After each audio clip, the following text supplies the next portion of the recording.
මේ වෙද්දි මුළු ලංකාවක් ශෝක වෙන වගේම ලංකාවක් මේ වෙලාවේ කතා කරන මාතෘකාව තමයි හොරණ ප්‍රදේශයේදී සිදු වුණු අහන්න ලැබුණු ඉතාමත් ඛේදනීය ජනක නිවුස් එක මේ වැඩිහිටි නිවාසයේ හටගත් ගින්න.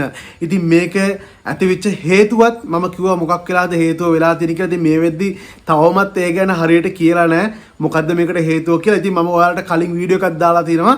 ඒකත් ගිහලා බලන්න මේකට හේතු වෙලා තියෙන්නේ මොකද්ද කියලා. ඒ සිද්ධ වෙච්ච දෙයට අපිත් ගොඩාක් කනගාටු වෙනවා. මොකද මේ වෙද්දි මරණ 12ක් දක්වා ඉහළ ගිහිල්ලා තියෙනවා. ඉතින් ඇත්තටම අපි දැන් මේ බලන්න යන්නේ ඉතින් අවසාන දවස් කිහිපය ඔවුන් කොච්චර සතුටින් ගත කරාද කියලා. ඉතින් ඔවුන් තියා කිසිම කෙනෙක්වත් හීනෙන්වත් නොසිතන්න ඇති මේ වගේ දෙයක් සිද්ධ වෙයි කියලා. අපිත් එක්ක එකටම කාලා බීලා හිටපු සෙල්ලම් කරලා හිටපු යාළුවන්ට මෙහෙම දෙයක් සිද්ධ වෙයි කියලා ඔවුන් හීනකින්වත් හිතන්න නැතුව ඇති.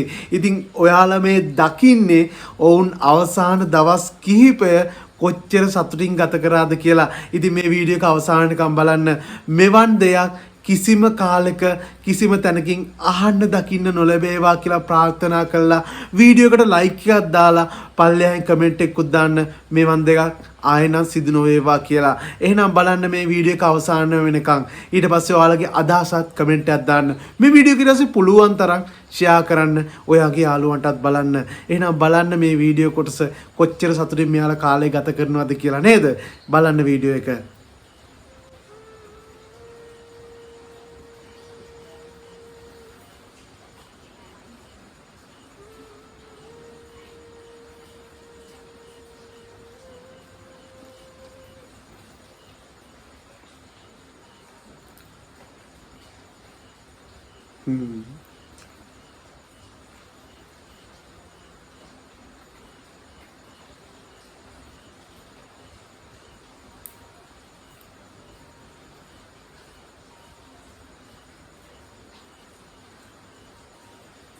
ඉතින් බලන්න මේ මිනිස්සු කොච්චර සතුටින් ඉන්නේ නැද්ද නේද? අවසාන දවස් කිහිපය කොච්චර සතුටින් කාලය ගත කරන්න ඇද්ද? ඔයාලා අපි නොදැක්කා වුණාට එයාලා කොච්චර සතුටින් එයාලගේ යාළුවොත් එක්ක කාලය ගත කරන්න ඇද්ද නේද? බලන්නකො ඉතින් මෙයාලා කොච්චර සමගියෙන් සතුටින් ඉන්නවද කියලා. ඉතින් මෙයාලා හරි ආසාවෙන් දෙන දේවල් කාලා හරි යාළුවොත් එක්ක සෙල්ලම් කරලා නේද? හැමෝම සහයෝගයෙන් ඉඳලා තියෙනවා. ඉතින් කවුරුත් නොහිතපු දෙයක් තමයි මේ සිද්ධ වෙලා තියෙන. ඉතින් ඇත්තටම හරිම කනගාටුයි මේ සිද්ධ වෙච්ච දේ ගැන. ඉතින් මෙහෙම දෙයක් නම් ආය ආසන්න දකින්න නොලැබේවා කියලා තමයි අපි නම් ප්‍රාර්ථනා කරන්නේ. ඉතින් ඔයාලගේ අදහසත් ඒක වෙන්න නැතිනේ අනිවාර්යයෙන්ම නේද? ඉතින් ඇත්තටම දුකයි සිද්ධ වෙච්ච දේ ගැන. මොකද 12 දෙනෙක් මේ වෙද්දි ජීවිතේ සමුහරන් තියෙනවා.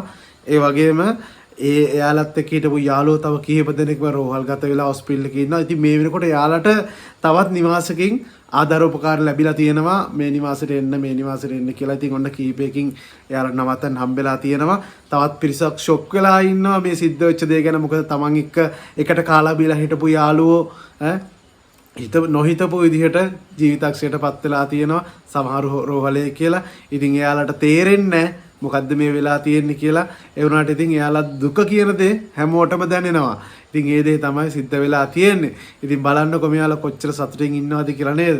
ඇස්වලට කඳුලක් වුණනවා මේ අවසාන වීඩියෝ කිහිපය දකිද්දී නම්. පුළුවන් තරම් මේ වීඩියෝ එක ෂෙයා කරන්න අවසානකම් බලන්න.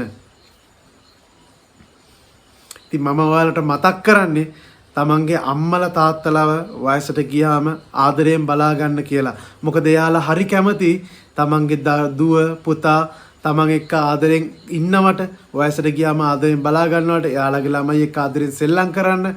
ඉතින් ඒ අම්මලා තාත්තලා හරි ආසයි. ගොඩක් කී දෙනෙක් මෙතන ඇද්ද තමන්ගේ දුව පුතා දකින්න ආසාවෙන් බලන් ඉන්න අය නේද?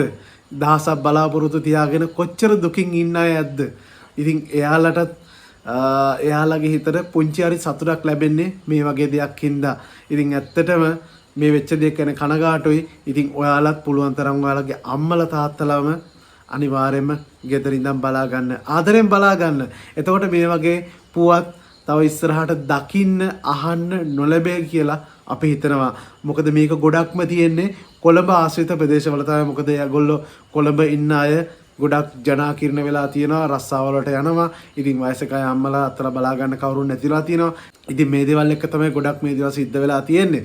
වැඩි නිවාස වැඩි වෙලා තියෙන්නේ. නමුත් පුළුවන් හැමෝම තමන්ගේ අම්මා තාත්තව ගෙදර තියාගෙන ආදරයෙන් බලා ගන්න කියලා ඉතින් මතක් කරනවා. බලන්නකො මේ වීඩියෝ කොටස් තව.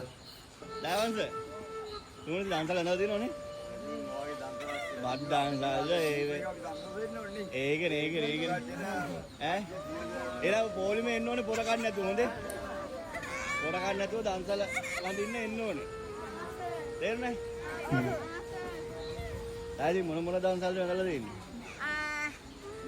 නූල්ස් දන්සල් ඇඟල තියෙනවා පොසොන්නගෙන ඒ සපුවකට පිරිවෙනේ අඹුරු පිටියේ ඒ හැමදාම දන්සලක් තියෙනවා පොසොන්නගෙන තියෙනවා වෙසක් පොයට තියෙනවා ඉතින් මේ වීඩියෝ දකිද්දි නම් කියන්න දේවල් ගොඩයි කොහොම කියන්නද කොහොම මොන වගේ අදහසක් දෙන්නද කියලා හිතා ගන්න බෑ ඒ තරම් තමාරක් ඒවා තියෙනවා ඉතින් හරිම සංවේදී සිදුවීම් තියෙනවා ඉතින් මේ දේවල් එක්ක සතුටු හිතෙන දේවල් තියෙනවා hina යන දේවල් තියෙනවා නේද ඉතින් ඇත්තටම සිද්ධ වෙච්ච දේ හිතා ගන්න බෑ මේ ගැන ඉතින් ගොඩක් දෙනෙක් එක කතා කියනවා ඉතින් ඒ කතා ඇත්ත නැත්ත දන්නේ ඉතින් ඕම්ම තමයි ඇත්ත කියනවාද බොරු සිද්ධ වෙනවාද ඉතින් මේ දේවල් දන්නේ ඕම්ම තමයි ඉතින් ඇත්තටම අපිට නම් මේ සිද්ධ වෙච්ච දේ ගැන දුකක් ප්‍රකාශ කරනවා රෙන්නේ ඉතින් මේ ගැන අපිට කියන්න අමාරුයි ඉතින් අපි නොදකින ගොඩක් දේ මෙතන තියෙනවා ඒ හින්දා ඉතින් අපිට දැක්ක දේෙන් විනිශ්චය කරන්න බෑ මේක හරිද වැරදිද කියලා.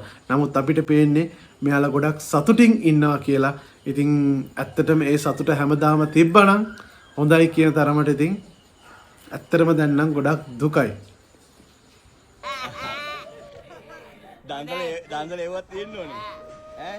නදයි බීඩි ඉලි වෙට්ටිය නේ. ඊළඟ පාරේ දෙන්නගේ. හොඳේ? එහෙනම් ඔන්න අල්ලගිරා. නදයි බීඩි හරි. බුදු සරණයි. බුදු සරණයි.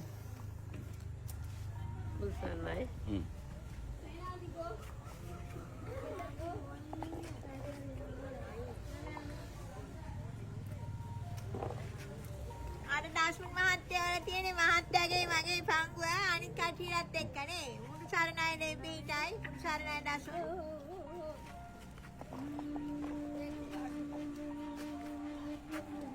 සරණයි දන්සල ඇදලා තියෙනවද? ඔව් ඈ?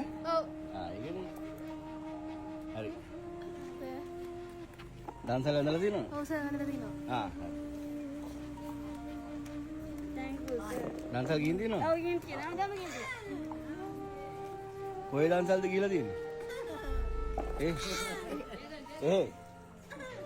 දන්සල ඇදලා තියෙනවද? ඔව් තියෙනවා සර් thank you සර් අක්කා කොල්ලේ හරි යන්න. දන්සල ඇදලා තියෙනවද? ඈ? සුනීත දන්සල ඇදලා තියෙනවද? ඈ?